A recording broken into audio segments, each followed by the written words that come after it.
Okay, guys, I guess we'll try and get started. It's been almost 5 minutes. So, hello, everyone. I am Gerard O'Reilly. Thank you all for attending. We've been a few minutes late with some technical difficulties. I think everybody at home can see us and hear us possibly. So as you know, these are seminars that we organize here every about 2 months and stuff, just to allow students and researchers here in Pavia to present their work. So we've had a few of these already. All of the videos are going to be recorded and are online afterwards. So just FYI, I think I have to say this for data privacy or something, that it's being recorded. I hope you're okay with that. And people at home, I would just ask you to keep your microphones and videos or that stuff off, so just we don't have any interference. The presentation it should be all concluded within 1 hour. We'll try and keep it within that so we don't go over time. We'll have time for questions as well afterwards, so we can have a chat about what Mouayed is going to show us. So the speaker is, as I mentioned already, is Mouayed Nafeh. His name is a bit longer on paper, but people know him by his shorter form, let's say. So his presentation, well, actually first say he's a PhD student here, almost in his last year at IUSS Pavia. And the presentation he's going to be giving us today is on simplified approaches for the risk assessment of non-ductile infilled Inflrc structures. So Mouayed, the floor is all yours. Thank you very much, Jared, for the introduction. And thank you everyone for joining in, whether in presence or remotely via Zoom. So today I'll be presenting some of the most recent findings during my research here that I've conducted at the Rose Center at IUSS Pavia within the context of my doctoral studies. The study is basically done on the simplified approaches for the risk assessment of non-ductile infilled RC structures. But before I get to that, I would like to answer some questions that have been basically the drivers behind the study. These are non-typology specific questions. So to get straight into it. Okay. The first one is concerned with the reduction of the computational burden associated with time-consuming nonlinear time history analysis and whether we can do it or not. As we all know, the assessment of seismic performance within modern performance-based earthquake engineering requires an adequate quantification of the exceedance of a structural performance level. This is typically done via fragility curves, as they represent the interface between the intensity of ground shaking described by intensity measure IM and the probability that a damage level or EDP threshold is exceeded. Analytical fragility functions require 1, the numerical modeling of a case study structure up to a certain degree of complexity. 2nd, a ground motion selection process. And 3rd, the actual extensive nonlinear dynamic analysis, whether IDA, multiple stripe analysis, or cloud analysis. These elements of performance assessment can be demanding in terms of computational effort, as we all know, specifically related to the time required for identifying suitable ground motion records, conducting nonlinear dynamic analysis, and the subsequent post-processing of these results.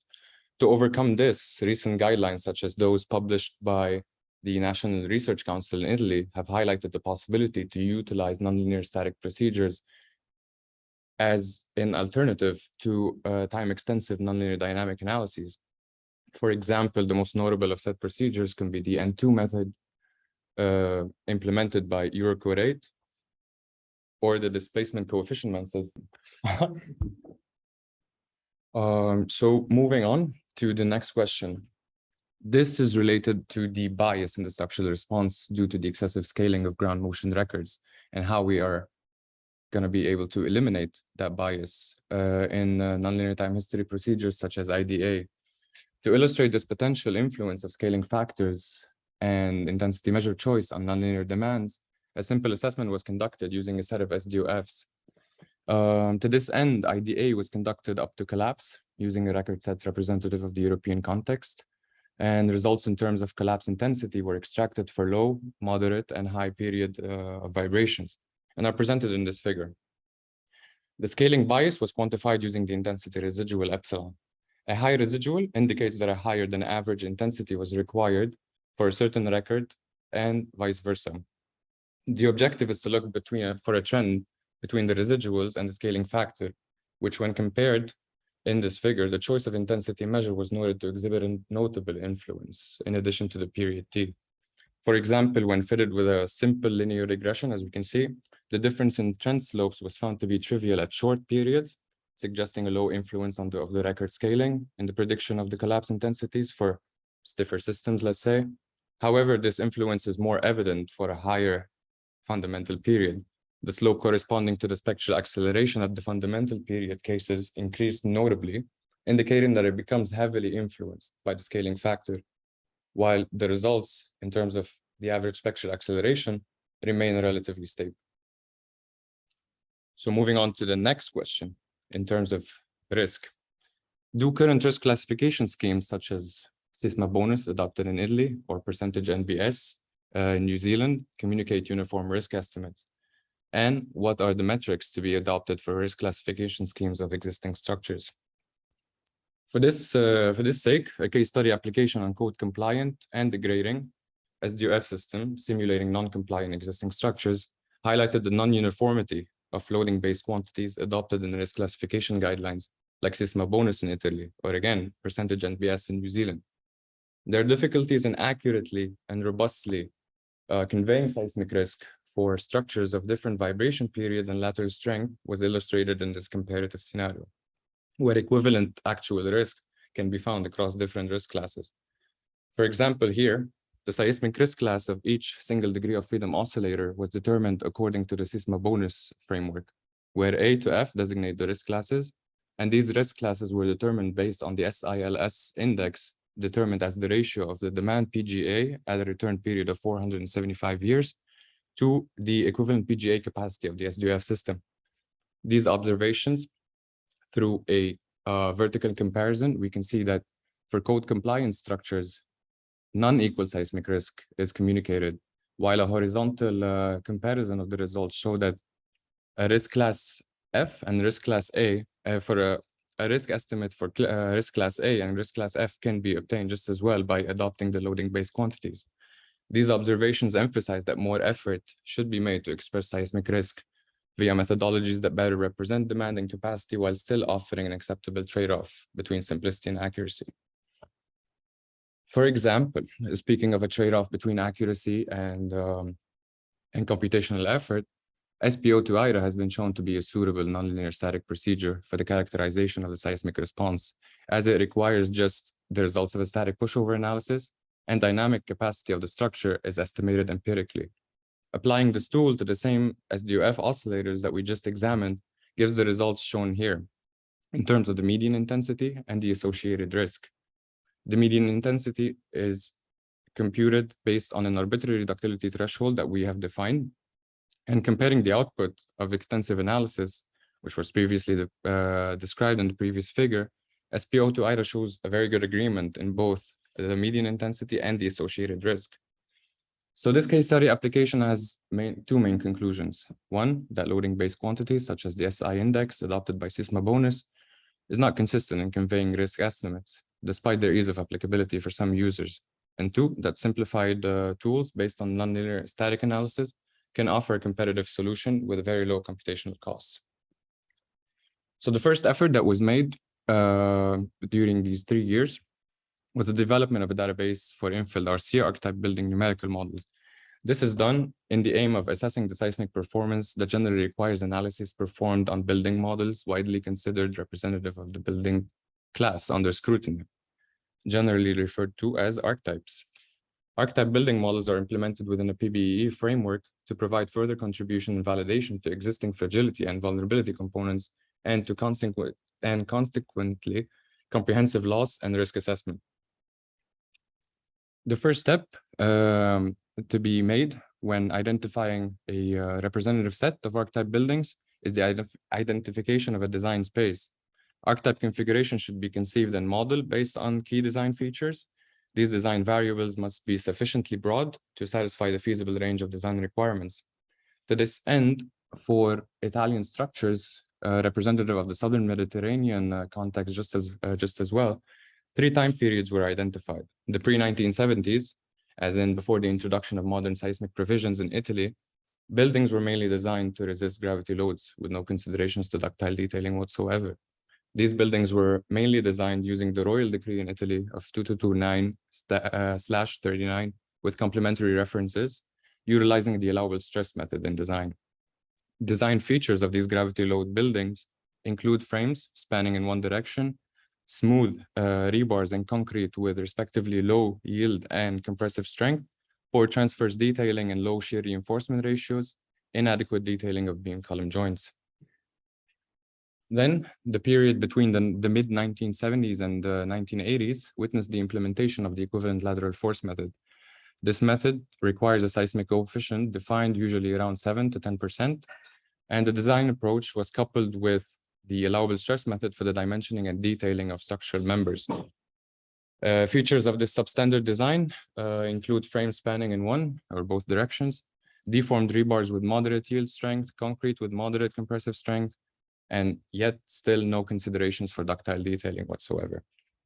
Throughout the 1990s and before the introduction of Eurocode 8 and capacity-based design, response spectrum analysis was introduced.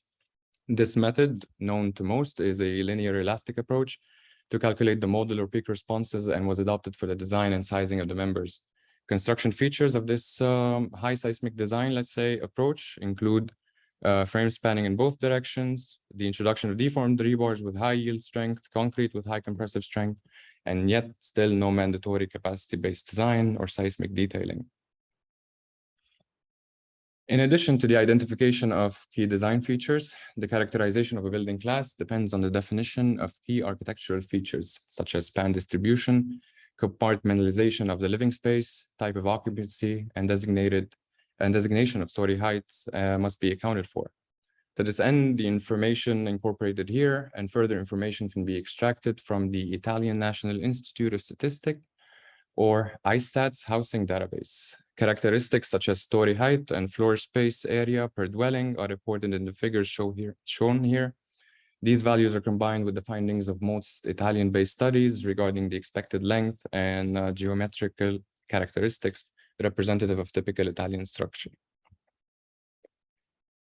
In addition to that, the identification of key architectural considerations is accounted for. This has been done through communication with expert architectural, through expert architectural judgment, through the consultation with practitioners on the review of past guidelines. Geometric configurations and architectural features were selected to reflect the function and form of the Italian design space.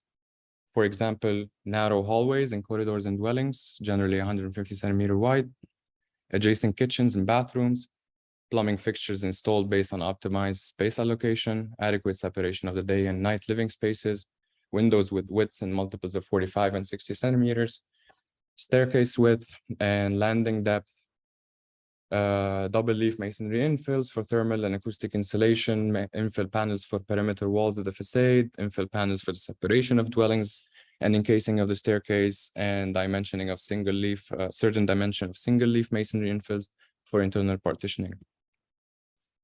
As such, we have identified 7 plan layouts corresponding to the key architectural considerations, which were designed according to the 3 periods of constructions that were highlighted in this study.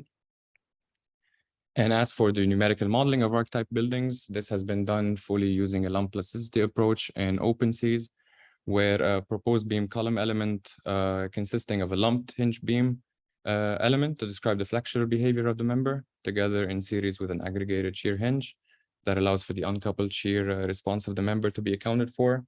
To this end, a force beam column element with a finite plastic hinge length was used to describe the structural response of beam column elements.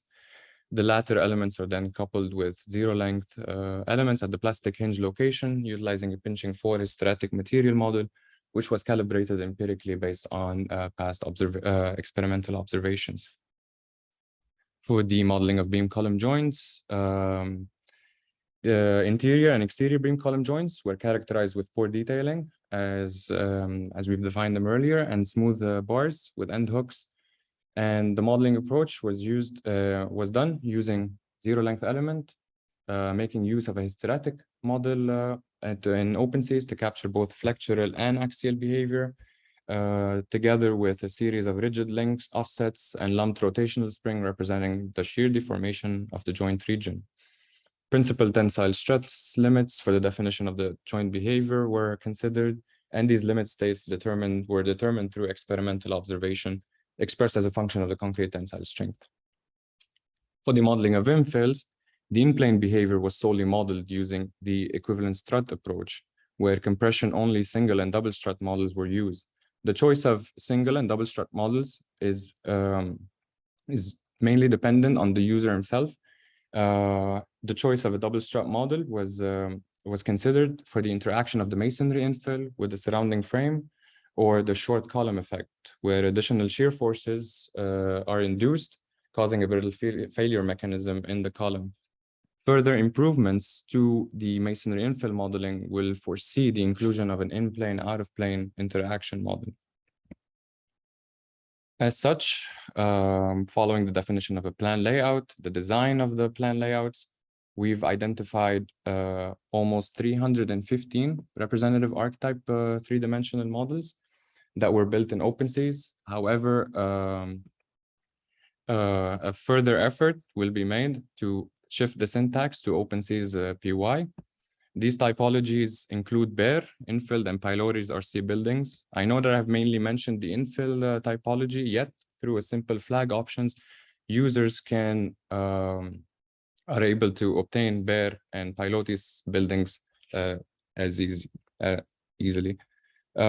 Story variation up to 3, 4, 5, and 6-story buildings were modeled.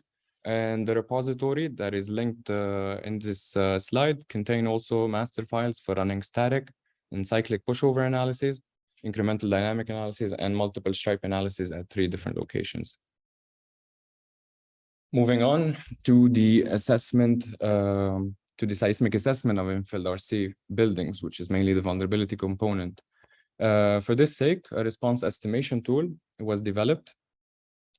And in the subsequent slides, I'll be highlighting the main development phases that were carried out for the development of the tool that will basically achieve hope to achieve through performing a simple static pushover analysis and aggregating it with the results of an eigenvalue analysis.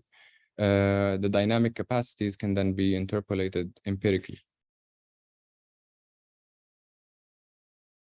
As a first step for the characterization of representative equivalent SDOF systems, a population of case study frames were considered for the characterization of infilled RC frame behaviors in an attempt to find a suitable backbone definition expressed in terms of base shear and top deformation of the equivalent SDOF systems.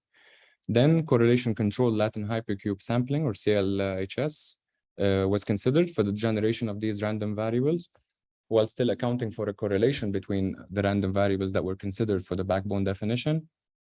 And the generation of SDOF oscillators was done mainly for the development of the subsequent empirical strength capacity relationships. As such, for each sampled SDOF system, we normalize the base shear and top deformation to obtain the static strength ratio and ductility demand. By such, we are able to characterize the SDOFs statically, so that we can relate them later to a dynamic capacity using the same dynamic properties. Then cloud analysis was performed on the representative set of SDOF systems to characterize the relationship of intensity measure and engineering demand parameter relationship.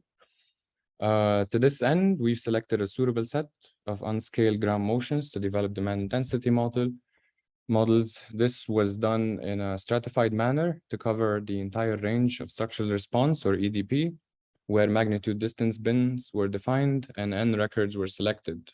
Then cloud analysis was performed on each SDOF system, and the intensity measure expressed in terms of the average spectral acceleration and the structural response expressed in terms of the top deformation of the SDOF systems were logged in for each case. Then we normalize the results following cloud analysis in terms of deformation IM levels, and we determine the dynamic strength ratio rho and the ductility demand mu. Following so, a 2-step regression analysis on non-collapse cases was performed. To this end, a bilinear demand intensity model was adopted, which combines 2 linear models, the elastic region and the inelastic response, and a 2-step regression to relate the parameters of the fitted demand intensity model, here in terms of A2 and B2 parameters, to the pushover response namely the effective period of the SDOF system, the base shear coefficient at yield and the residual strength, the ductilities at residual strength and softening. For the dispersion associated to the non-collapsing cases, the dispersion is denoted beta NC, beta non-collapse, which refers to the standard deviation of the cloud data, and it considers the record variability in the cloud analysis only. A fixed value of beta NC of 0.27 was considered, referring to the most frequently observed value of all cases. Similarly to what has been done for the non-collapse cases, for two-step regression analysis was performed on the collapse cases, where a mathematical expression for the characterization of the median dynamic strength ratio was determined, and the two-step regression was also carried out to relate the parameters of the fitted demand intensity model to the pushover response. In this case, it was coefficient C, which is a function of the base shear coefficient at yield, residual strength, and the ductilities at residual strength, softening, and ultimate. The dispersion associated with the median strength ratio at collapse, rho hat C, denoted beta C or beta collapse, refers to again to the standard deviation of the cloud data and considers the record-to-record variability. A beta C of 0.38 was considered, referring to the best fit value observed corresponding to the trends with respect to the median collapse intensities. A validation exercise was performed on the same set of SDOF oscillators, and this comparison of the estimated versus the actual median intensities was done corresponding to a non-collapsing performance limit arbitrarily chosen as 1% top drift, and collapse given in terms of SA average and the associated dispersion. What we can see from the figures shown is that a relatively good agreement was observed when the tool was applied in estimating the median intensities corresponding to both cases. As for the application of the response estimation tool, a simple enumeration of the steps that are needed by the users. First, building a sufficiently detailed numerical model of the structure. Second, an eigenvalue analysis to extract the first mode shape ordinates and seismic mass M at each floor level I. A nonlinear static pushover analysis is then to be carried out in both principal directions of the MDOF structure to obtain the force displacement relationship. Then a multilinear backbone model to the MDOF's nonlinear static pushover curves in both directions is performed, which adequately captures the onset and onset of each response branch, namely the elastic hardening, softening, residual plateau, and the strength degradation responses. Then, following the identification of limit state criteria to be checked from either code-based demand thresholds or arbitrary thresholds that are required by the user himself, then the response evaluation tool is used, and the seismic demand intensity model is calculated for the structure's equivalent SDOF in both directions. The corresponding median intensity of the MDOF system is then determined as a function of the transformation factor gamma, the median strength ratio rho corresponding to either non-collapse or collapse, and the yield spectral acceleration.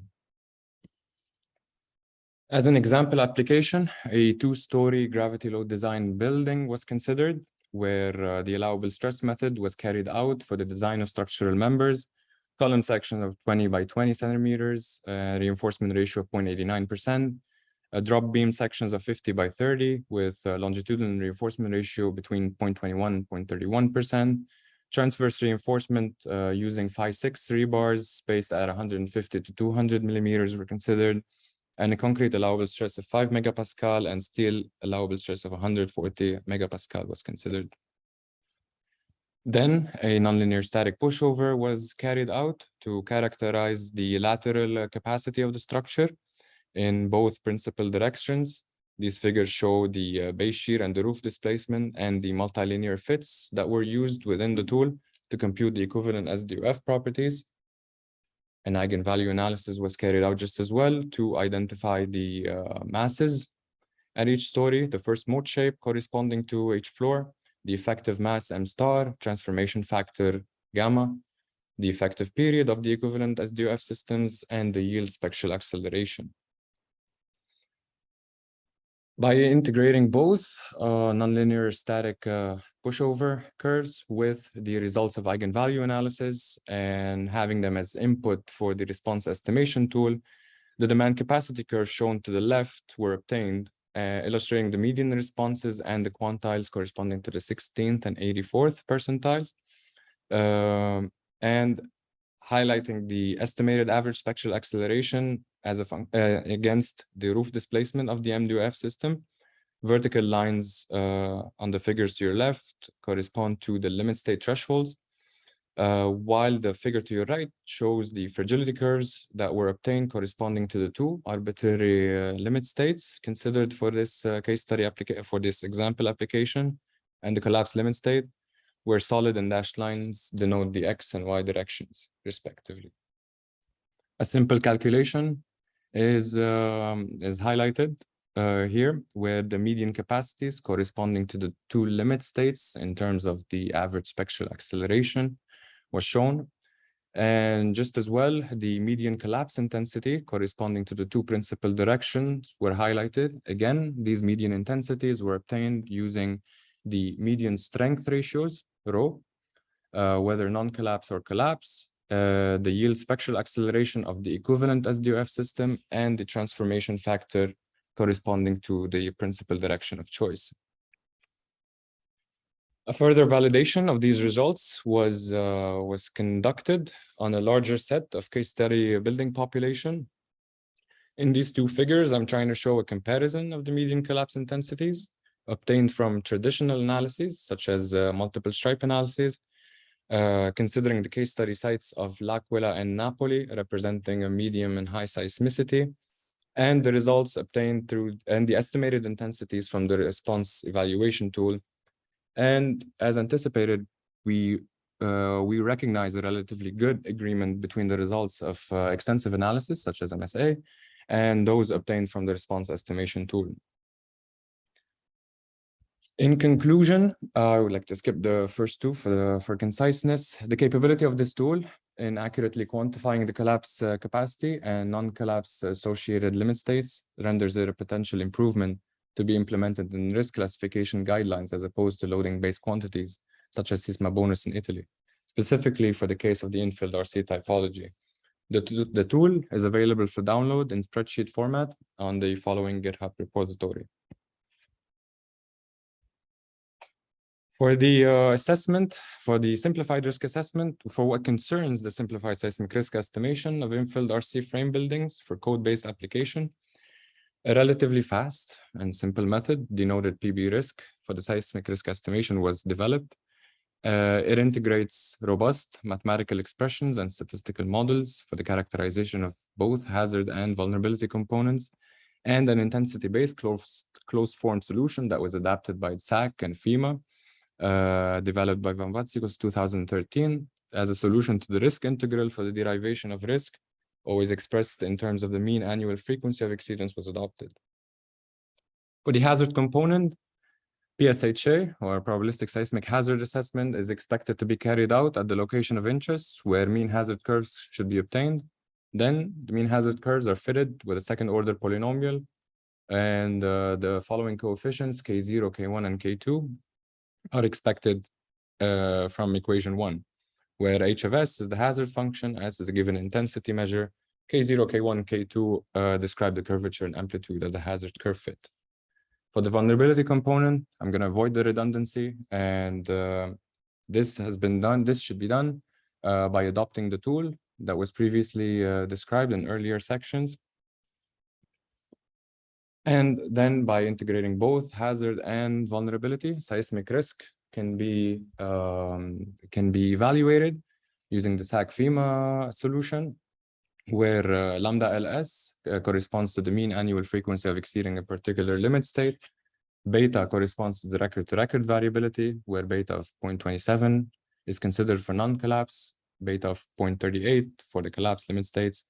H of S represents the annual rate of the median intensity measure required to attain a particular demand-based level. To continue with the example application, yet from a risk perspective, the mean hazard curve and the fitted second order polynomial for the site of Napoli, Italy, was considered, where the coefficients K0, K1, and K2 were determined based on least square regression. An example calculation of the hazard corresponding to a particular median intensity corresponding to a certain arbitrary limit state is shown, and the subsequent lambda corresponding, then the associated risk corresponding to that median intensity is then calculated. This was carried out for all the limit states in both principal directions, where the median intensities were identified, followed by the hazard corresponding to that median intensities and the associated risk. Then a more exhaustive comparison with using extensive nonlinear time history analysis was performed. As a first step, the identification of limit state thresholds is necessary. The limit states outlined in the Italian construction standards were considered for the case study presented here. This foresees 4 limit states corresponding to operational, damage control, life safety, and collapse prevention. And the identification of code-based limit states is based on the local and global criteria highlighted by the NTC 2018. For the simplified risk assessment using PB risk, the vulnerability components were determined using the response evaluation tool previously presented. Seismic hazard was carried out using the OpenQuake engine for 3 different locations, Milano, Napoli, and L'Aquila, representing low, medium, and high seismicity. And the intensity measure considers the average spectral acceleration. The mean hazard curves corresponding to all locations were extracted, and the second order fit was employed, whose coefficients are reported in the table shown here. For the performance assessment of the proposed simplified approach, a series of multiple stripe analysis representing hazard consistent records or an extensive risk assessment was carried out. As such, 9 return periods were considered, and a set of 25 pairs of gram motions per stripe were used for the characterization of the structural response up to collapse. The associated parameters such as the median seismic intensities and associated dispersions were derived for each identified limit states using the maximum likelihood approach. By comparing both results using the simplified approach and the extensive approach, utilizing nonlinear time history analysis, we can observe that the median seismic intensities and their corresponding record-to-record variabilities are compared. The conclusions that can be drawn here are that a satisfactory overall performance of the proposed tool for the seismic fragility estimation is observed, with consistently good estimates across the entire range of response, mainly for the 4 limit states that were identified, and the robustness, most importantly, of the statistical model implemented within the response estimation tool, tailored specifically for the concerned typology. By aggregating the results of the 2 bar charts, a more familiar comparative illustration can be highlighted in the form of fragility functions. And as expected, similar conclusions can be drawn related to the overall performance, consistency, and robustness of the response evaluation tool developed along the study. The SAC-FEMA closed-form solution for the estimation of seismic risk, again expressed in terms of lambda, or the mean annual frequency of exceedance, was employed, and the results are subsequently scrutinized. The proposed method yielded relatively good risk estimates at all 3 different locations when compared to traditional analyses. The main differences, however, between nonlinear time history analysis and the simplified method can be attributed to the discrepancy in the dispersion values, where fixed values for the response evaluation tools were considered. However, an acceptable trade-off between accuracy and computational effort can also be highlighted. By taking this a step further, a total of 40 non-ductile infilled RC case study buildings pertaining to the database that was just presented, varying from 2 to 6 stories, were adopted. And the case study buildings were located this time in the central Italian town of L'Aquila, and PSHA was carried out using the OpenQuake engine, considering S81 and SA average as IAMs. The inclusion of S81 was necessary to estimate risk via existing assessment methods. In this comparison scenario, we're trying to compare the results that are obtained through classical nonlinear static procedures. The first one being the capacity spectrum method. We've highlighted consistent underestimation of the seismic intensity by the capacity spectrum method when scrutinized with respect to nonlinear time history analysis results. Such drawbacks of CSM may be concerned with the hysteretic energy dissipation of an inelastic system, which is related to an equivalent viscous damping model in an equivalent linear system fashion for highly inelastic systems. Traditional equivalent viscous damping model was developed for bare RC frame structures with this means that there is an incompatibility when used with infilled RC frame structures. This is due to the inherent higher damping in the latter typology, and issues such as the non-convergence and underestimation of the actual seismic demand is observed. This means that a higher intensity is required to achieve a particular demand threshold. When moving to SPO2 IDA, a consistent underestimation of the median intensities with respect to nonlinear time history analysis is observed. Now, some of you may ask, why did SPO2 IDA perform well in the slides that I've seen earlier in this presentation? This is due to the fundamental difference in the behavior of frame structures of different typologies. For instance, for systems modeled without the masonry infills, the first mode dominates the response, and a simple bilinear hysteretic model is sufficient enough to capture the structural behavior until collapse. For systems modeled with masonry infills, however, a period shift and a modification of the first mode behavior is expected due to the premature exhaustion due to the collapse of infills on one or more stories. Again, additional energy dissipation capacity of the infill renders this simplified method unable to accurately predict the capacity. When comparing the results of extensive history analyses with the displacement coefficient method, a significant scatter and inconsistency can be observed around the median intensities across all limit states.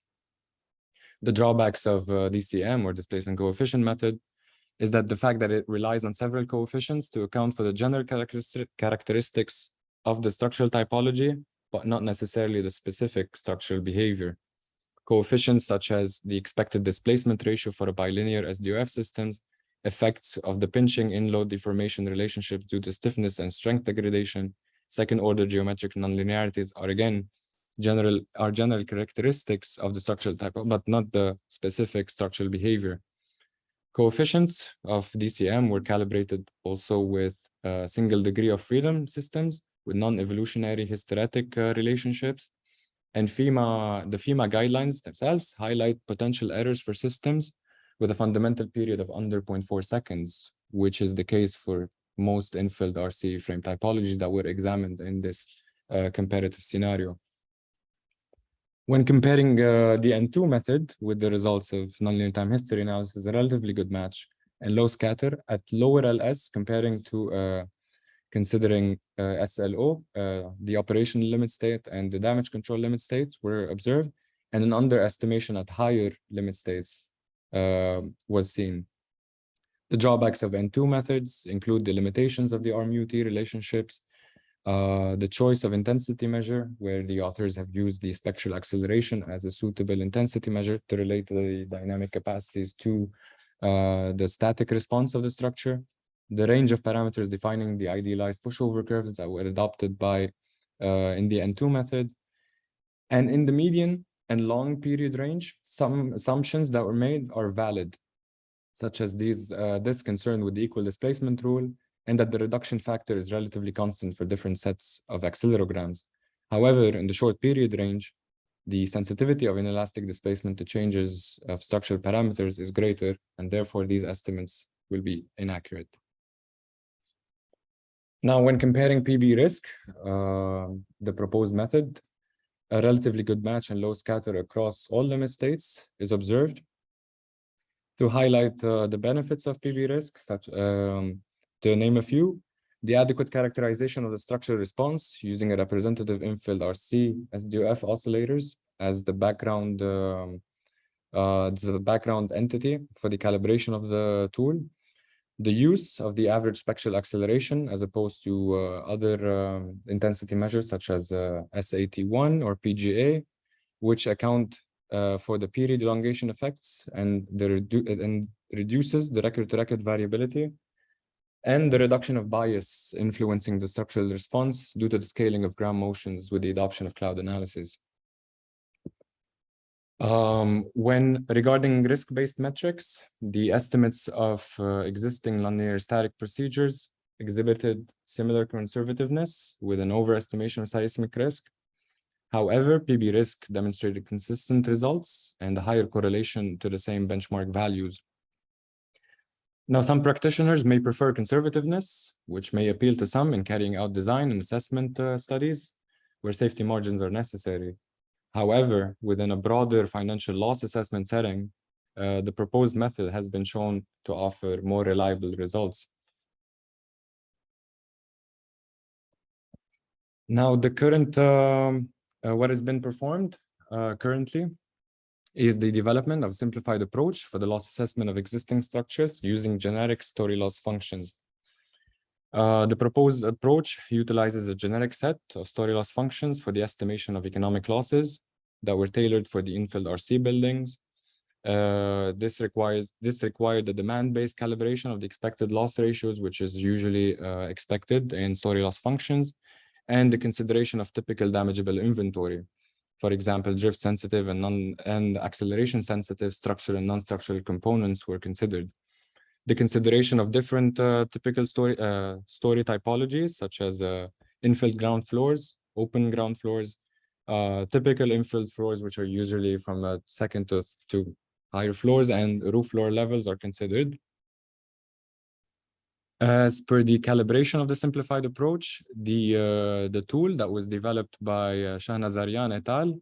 Was used, and the reference is included in at the bottom of the slides, where generic set of story loss functions were considering typical damageable inventory, representative again to the construction and architectural practice of the Southern Mediterranean infilled RC building stocks were obtained. The archetypes that were considered in the library of building models were considered for the calibration of the simplified approach, and the mean values corresponding to the performance group loss ratio was obtained.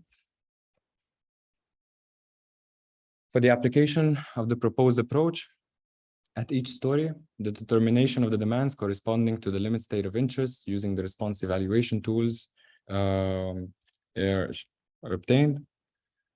And depending on the floor typology, the user is asked to interpolate the corresponding loss ratio associated with the drift and acceleration sensitive components. The losses are then summed associated with the damageable components at that particular limit state at each story. And the total loss is then determined as the summation of the loss ratios of all stories. A case study application to one-story buildings was carried out. This was performed to localize the story loss functions and their use so that we are able to fine-tune and tweak them and to able to detect errors at an early stage. The figures shown herein represent the vulnerability curves corresponding to the loss ratio in terms of the average spectral accelerations and corresponding to single-story pilotis floor typology, infilled floor typology, and the roof typology. In general, we recognize a relatively good agreement between the adoption of the generalized SLF methodology when compared to a more extensive component-based analysis, such as that performed within the PACT software. A step forward would be to scrutinize the story loss function approach with other simplified methods for the estimation of the expected annual losses. And for that, we use a subset of the GLD case study structures to highlight the performance of the generalized SLF approach in comparison to methods such as DEAL, published by Cardone et al., and Sisma bonus. We notice through that the generalized SLF approach tends to be more accurate in terms of quantifying losses when compared to the results of PACT, as opposed to Sisma bonus, which highly overestimates the expected annual losses, while DEAL represents something in between. And with this, I would like to conclude my presentation. Thank you for your attendance. If you have any questions, please shoot. And for the audience connected via Zoom, if you don't get your chance, my email is right there. Thank you very much.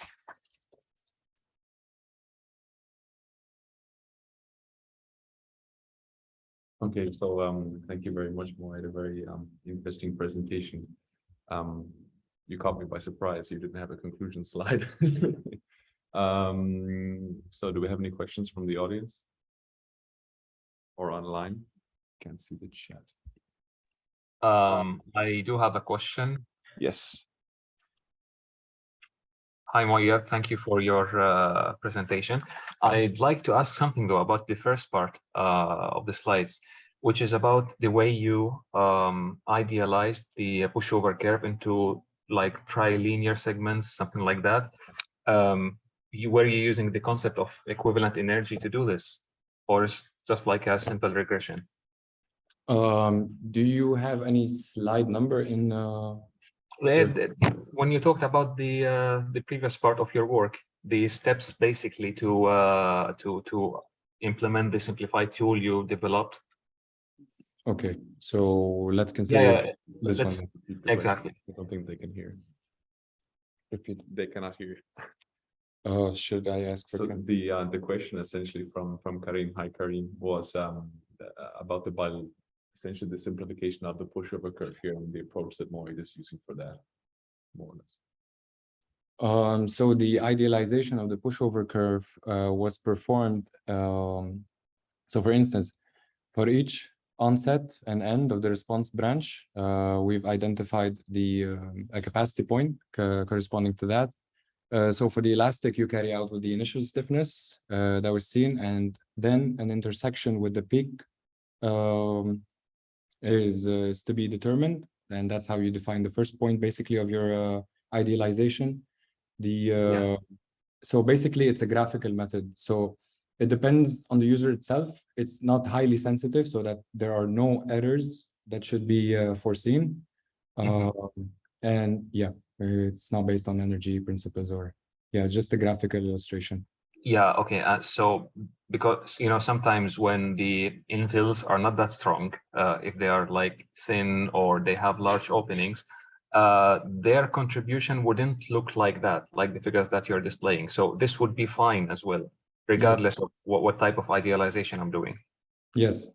So for this, for instance, the drop in the residual strength is also dependent on the infill capacity, right? So you have your weak, medium, and strong infills, and your drop is dependent on the typology of infills that you're considering. Sure. And that was considered for the generation of the equivalent single degree of freedom systems that were developed, that were used for the development of this tool and the subsequent regression analysis. So this has all been taken into account. This here, I'm presenting an example application with a very particular, let's say, behavior. However, it does take into account the infill typology that you consider in your structure, because the residual plateau is considered there and the drop is also considered.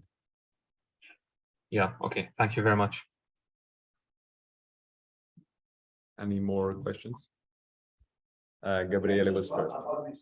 Okay, shoot. What is the difference between the two dashed lines that you have on each umbrella perspective of the approximation? Okay, so the first one, the higher dashed line, is the idealization of the MDOF structure. So basically, once you perform a pushover analysis on your model, you idealize it. Exactly, it's the equivalent as DOF. Petros?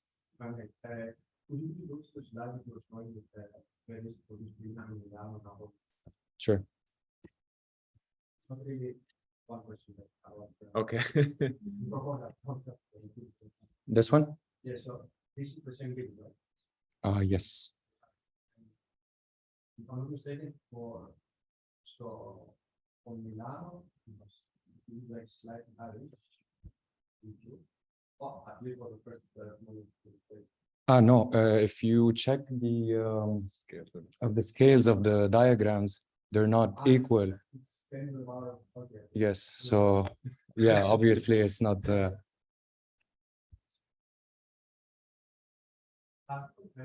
there's lots of people who use that. Say, if someone uses the latest Seismic model, let's say I have a specific building, say horse body between this. If I use the latest European Seismic model, which means I have one mean functions and the same for a specific site. Have you tested what would be the differences in this? So far, the only tests that have been conducted, thank you for your question. I'm proposing because this is what we also use as Sure. system. So it would make sense to that compared with something already. Sure. Thank you again for your question. So far, this methodology has been only compared to like a single building assessment. So it hasn't been carried out to a more regional scale of studies, such as the seismic risk published recently. So in that sense, no, but this would be a step forward to implement that tool and to see where do we go from there. But again, Because I think this is some benefits.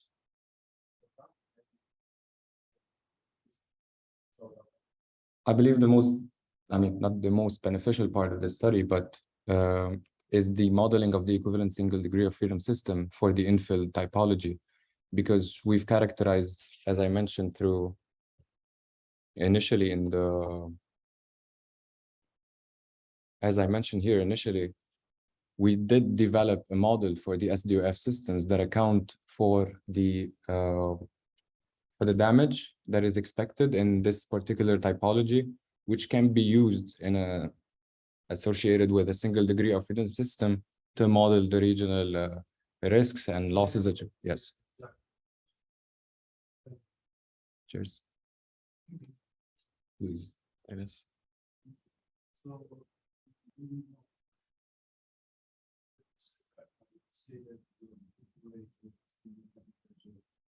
Could you please raise your voice? I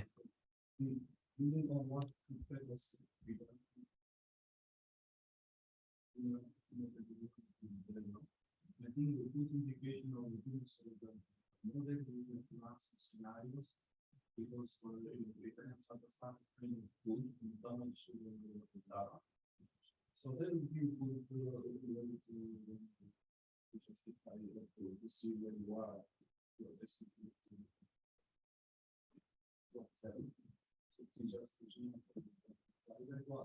You had one national design building, so capacity. And it was a poor story. My opinion is that you consider only the outside the inputs, master type. No, we've bundled even the internal partitioning.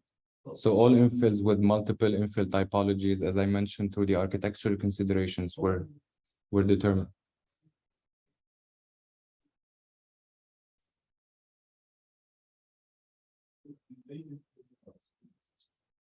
No, the entire thing is modeled, and that's the beneficial part of the database, because it's closer to reality than just modeling the facades or keeping it simplistic, because we're trying to benchmark and validate the tools that we've developed here. Thank you. Dennis.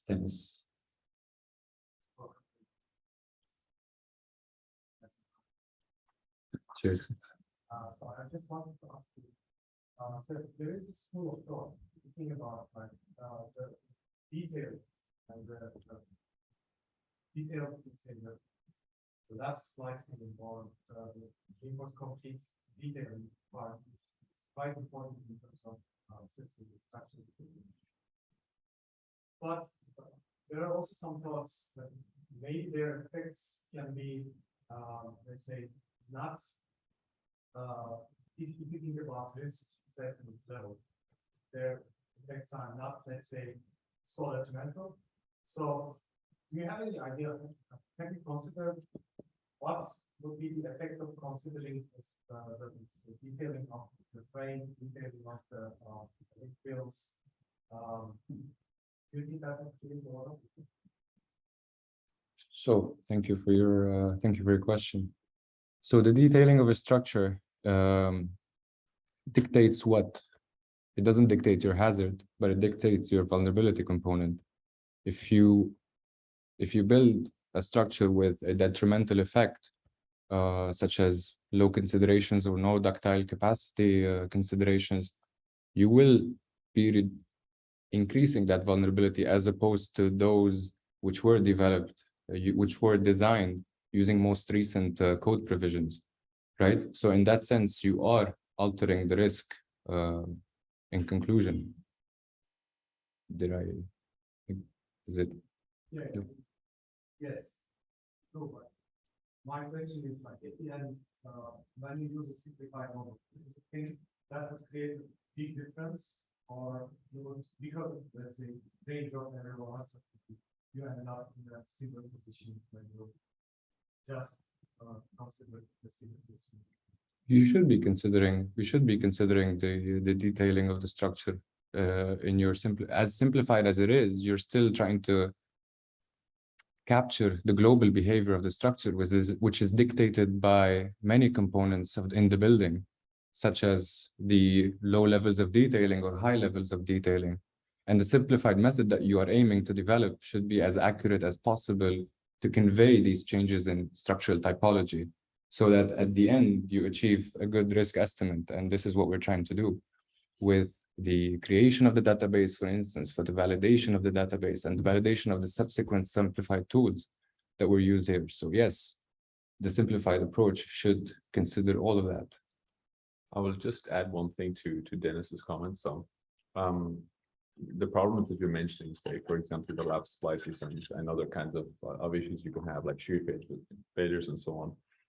That stuff is kind of indirectly considered in the pushover you do. So let's say you build an amazing model, considers everything.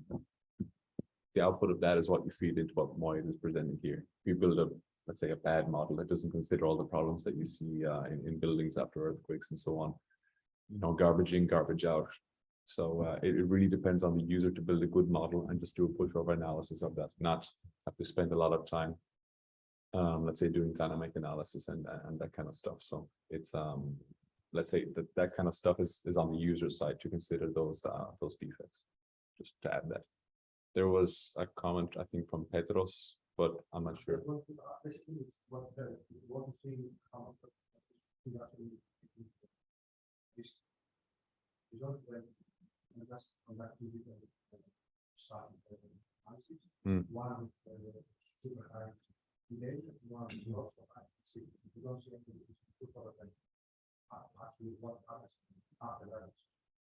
Exactly. Derek. I think the comment is related to what they were saying. I mean, if I understood well, we did all this work using a building population that was selected according to the building. So if I remember, you said that the last time period to consider was 90s, right? Pardon? The time period to consider for your archetype was the 90s. Yes. So before EC8 was introduced. Okay, so I think it's the right approach to get consistent buildings, but maybe what Nick was pointing out more is that you have new buildings, let's say 2000 and bigger, then the detailing will be much better because it's stronger provisions, newer and more research that already been conducted, and so on and so forth. So the question is, like, do you feel that this will still be, you will still have very good results for buildings, for modern buildings, okay?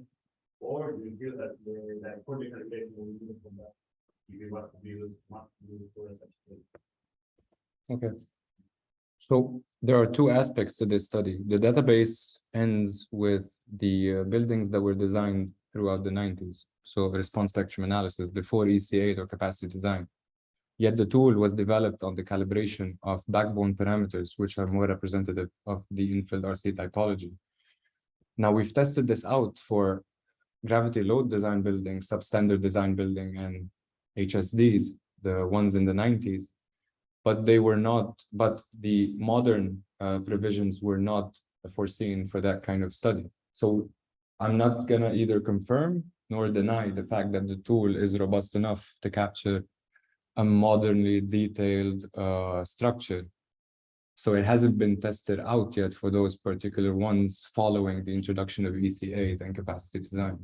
So I can confirm that. And it's still very, most of the buildings are Sure. still thinking.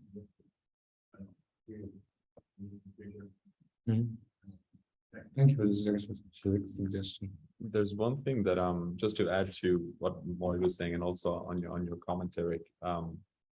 So one of the peculiar or the particular things that Mouayed has considered here, it's shown on the top left. So you see 3 different illustrations of the same building. So one of the things that's considered in there is if you have the infill structure, let's say, one thing that happens in these older structures is that the infill panels would collapse relatively soon. But what happens is that story, there's nothing left anymore.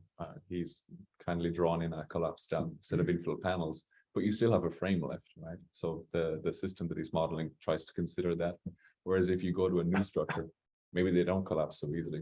Maybe the amazing infill walls we have now just go forever. Who knows? That's something you would need to look into. But that's just one particular aspect that that's kind of buried in behind all the details there. So I think I may have seen a hand for one more question. We're almost at 1 hour. Anybody else online?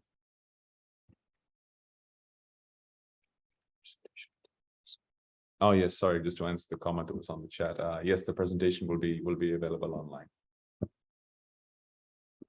No more questions. Okay, so thanks again, Mouayed. Thank you very much. And thank you to everybody joining us at home. Okay, thank you. Stop.